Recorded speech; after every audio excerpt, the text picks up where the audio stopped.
So guys, I've been editing in DaVinci Resolve now for kind of about a week, pretty heavily, trying to push myself, trying to learn it. And I gotta say, so far, there is some things that I really like about this program, and that is what we're talking about today. Also this, we've been doing the whole quarantine, trimmed it a little, it still looks terrible, but hey, isolation mode, we're having fun with it, that's all I've got to say about that. Let's do it.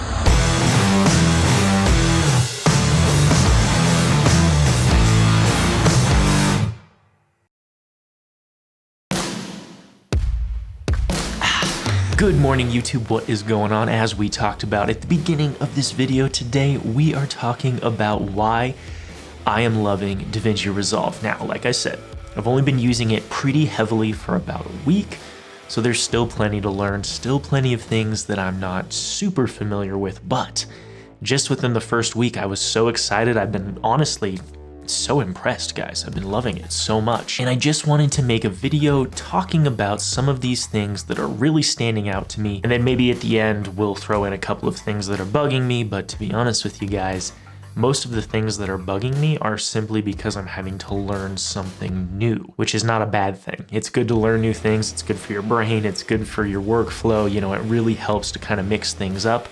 And so a lot of the times it's like, where is that? And then I go learn it. I'm like, oh my gosh, it's way better in here even than Final Cut. So trying to make this video short, let's just jump right on into it. For a quick little bit of context, I am a Final Cut editor by choice. I've been editing in Final Cut for roughly 3 years now. I love it, it's fantastic. I don't have a lot of beef with it. As I mentioned in my last video, the switch has mostly been to stretch my creative muscles and to just see what all the hype is about. Everyone loves DaVinci, and that is why I wanted to switch. Spoiler alert, I'm loving it so far, but let's dive into those reasons. I want this video to be relatively quick for you guys today. Guys, reason number one why I'm loving DaVinci Resolve so far is simple. It has all kinds of control.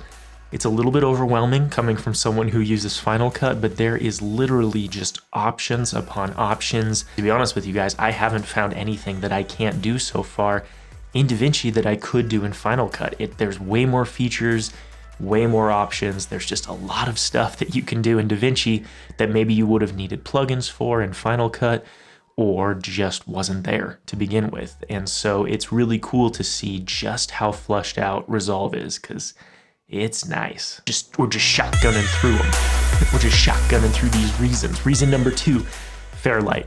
I mentioned this in my first video, and I'm going to mention it again. The audio control in DaVinci Resolve is fantastic. I don't know if you guys have noticed, but I just feel like my voice has never sounded better, and I'm using the same setup. We're going through the Sonys, which I think their preamps are good. I don't know if they're better than the Panasonics, but they're not bad. And I'm still using a Rode Video Micro, a crappy little microphone, and I just feel like I've been getting my voice to sound awesome with DaVinci Resolve, and just the overall page is fantastic. I'm working on kind of a fun, creative project right now that I shot entirely at home, and I'm hoping to do a ton of sound design, and I can't wait to really flush out and do a ton of sound effects and all of that stuff in the Fairlight page, because it's robust. I love it. And man, guys, it is nice. If you have any sort of audio background, and you love audio, switch to DaVinci. The audio is like reason alone to switch. And reason number three, moving on to the next one, is tracking. In DaVinci Resolve, tracking is built in.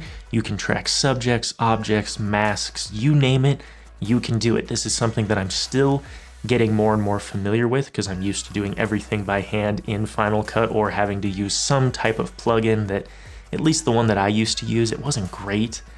And ultimately, I'm just finding that in DaVinci, it works phenomenally. You can track faces for color grades, so you can actually grade your face specifically, and I'm just blown away at how good masks stick to faces. And our next reason number four is stabilization. Similar to tracking, guys, stabilization is built in. Now, stabilization is built into Final Cut. I won't deny that, but to be honest with you guys, I've never been impressed with how it comes out. I don't think that it works that great, and I've heard similar with Premiere Pro, which again, I haven't used Premiere too extensively, just little bits and bobs here and there. I don't love it, so I don't use it. Shots fired, but I will say that the stabilization in DaVinci is impeccable. It's very good, and again, you know, warp stabilization can only be so good, you know, in regards to everything as far as video goes, but it's really impressive. I've been so pleased with how much better the stabilization is turning out with footage in DaVinci versus Final Cut. Next reason, trying to go fast, is multi-cam editing. Now, this was really good in Final Cut. I don't have a lot of beef with the multi-cam editing in Final Cut, but I am finding that it is very similar, and it seems like there's a few little improvements with DaVinci's kind of multi-cam editing, which like today, we're using it because we're filming on both the Panasonic and the Sony, but ultimately the multicam just seems to be very clean, very simple, and I think it works incredibly well. So if you're someone who does a lot of multicam editing, DaVinci just has a really clean layout. It syncs very well. Then you can open up all the windows to select, you know, your change points as the, you know, playhead is moving. And you can set one audio track to be your specific audio track, and when you switch back and forth between your two clips, it actually doesn't change the audio, and I love that feature. There's probably a way to do that in Final Cut. Again, I should learn better. I've used it for 3 years, and I keep finding these things that I can do in DaVinci, and I'm like, I bet maybe Final Cut does have that, and I just don't know. But I hated how in Final Cut, when you would switch back and forth, you'd always have to change the audio clip, and maybe I just needed to detach it. I don't know. Anyway, I love DaVinci's multicam editing. Bam, bam, bam, bam. Mentioned it in our first reason, the overall control in DaVinci is great. With that comes the ability to customize how you want to optimize your rendering and your playback. Tons of options here, but I love how DaVinci gives you those options. For most of the cameras that I use, including the Blackmagic Pocket, which shoots Blackmagic RAW, Sony, Panasonic, a lot of these cameras can be played back without needing to be rendered or optimized on my laptop, which is really cool. It's just a laptop, but it can still play all of these clips without needing to render out an optimized version of the file. But with Final Cut, everything got rendered, everything, you know, was lumped into some sort of pre-cached version, which made for your final renders to be super fast, but I found that it really bloated your Final Cut library. All of my Final Cut editors out there, you probably know what I'm talking about. Your Final Cut library can get massive because it's doing all of this background rendering. It's caching all of these different versions. I mean, we don't fully know what it's doing behind the scenes because it's just this big blob of a file that grows and grows the more you put stuff into your timeline, the more you import. It just really gets ugly fast. What I'm really enjoying with DaVinci projects is I import all of my clips and I'm editing from a, you know, solid state Samsung T5 drive, so it's very fast. And I'm finding that traditionally, as far as just playing back the clips, putting a slight grade on them, they play back fine. They don't need to be pre-rendered. And then of course, you know, even in post, DaVinci still renders it pretty quickly. And it just hasn't been that much of a hit on my workflow. And then I don't get these huge bloated files on my computer that I don't need. Now, with that, if you change your settings, you can pick a very optimal file choice. For example, I'm on a Mac, so I do my optimized render files to be ProRes LT, which is a very low quality ProRes that runs blazing fast on my Mac. So if I'm doing like a zoom transition, a fade transition, or any type of like fusion effect, editing the clips, doing something beefier that maybe the computer is struggling with, then I have my settings set to render it into ProRes LT, which still looks fine. Again, when you're just editing, it's not really that big of a hit on quality, but then my computer can play it back fine. Those files get pre-rendered like they would in Final Cut, show up in those render cache folders, and it just makes for a very smooth playback. Sure, there's a little bit of bloatware there, but it's necessary bloatware so that my playback is smooth, and then the rest of my project can just be played in real time as it's pulling from the hard drive that I'm editing from. Like for example, on a project like this, where I'm just doing a basic talking heads with a small color grade, you know, nothing needs to be pre-rendered, it's gonna play back fine, and that's just a really cool feature. Next reason, guys, and this is a big one, this is a small one actually, this is a very tiny, little itsy bite-sized reason, but it's something that just like, I just got stoked. In DaVinci Resolve, there is a feature when you, I'm trying to remember how to like exactly explain it, but say you want to take a clip and you want to transform it and you want to zoom out from that clip. DaVinci Resolve in Fusion with the transform node, so you're applying a transform, like shrinking the clip or zooming in on the clip, has an option to automatically mirror the clip should you zoom out far enough that black bars would appear around the edge. Jake, why on earth do you care about this? Well, say you're someone like who enjoys watching Sam Colder or any of the travel vloggers, you know, you name it.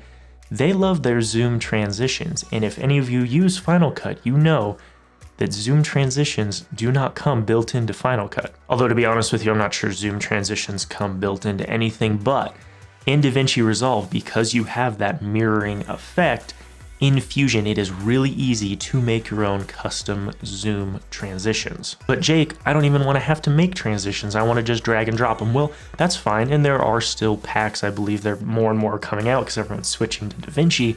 There are packs for you to do push and pull zoom transitions. But if you want full creative control, which like someone like Sam Colder certainly would on your transitions and how you're editing them, it's all baked into DaVinci and you don't even have to use anything drag and drop, and it just makes it really easy. Little small dumb one, I know, but guys, I was so tickled to see that you could actually do that built in. That's a cool effect, and Fusion is just really awesome. Of course, leads into my next one, which is Fusion, guys. Again, I'm still learning so much about special effects. I have so much to learn, but Fusion is dope. If you want to get into special effects and you want kind of a cheap all-in-one platform, DaVinci, like serious, I can't even believe all of the options that Fusion has. Like, consider it just for Fusion if you want to do special effects. So again, I'm not like a special effects master. I don't know everything about special effects, but Fusion is fantastic. Two more, guys. This video is getting way too long, but let's just try to wrap this up. Second to last, but certainly not least, is Blackmagic Raw. I've been using a lot more on my Pocket 4K because now I'm in DaVinci, so it's easier than ever to edit in B-Raw. Guys, B-Raw is sick. Like, I love editing that footage. It looks so good. And the playback in DaVinci is smooth as butter. It's awesome, which makes sense because they design the software and the hardware, so they get to optimize that perfectly. But speaking of optimized hardware, let's talk about my last reason for today, and then we're out of here. The playback speeds that I'm getting in DaVinci are actually really impressing me. Now again, I edit everything on a laptop, so I don't have a super beefy machine, but it is a super spec'd out. I think it's like, it was a high-end 2019 or 2018 MacBook Pro. I'd have to look, but it's a good MacBook Pro. It's spec'd out, and it is a very good laptop, but I did find in Final Cut, if I wanted to play back like the footage from the GH5S with the, you know, long op, more compressed but higher quality footage, even my GoPro footage, for example, I did find frequently that I'd have to wait for Final Cut to render it before I could play it back smoothly. Now again, Final Cut is really fast, so it rendered quickly. It wasn't that huge of a hit on my workflow, but I did find that it just, you know, it wasn't the best.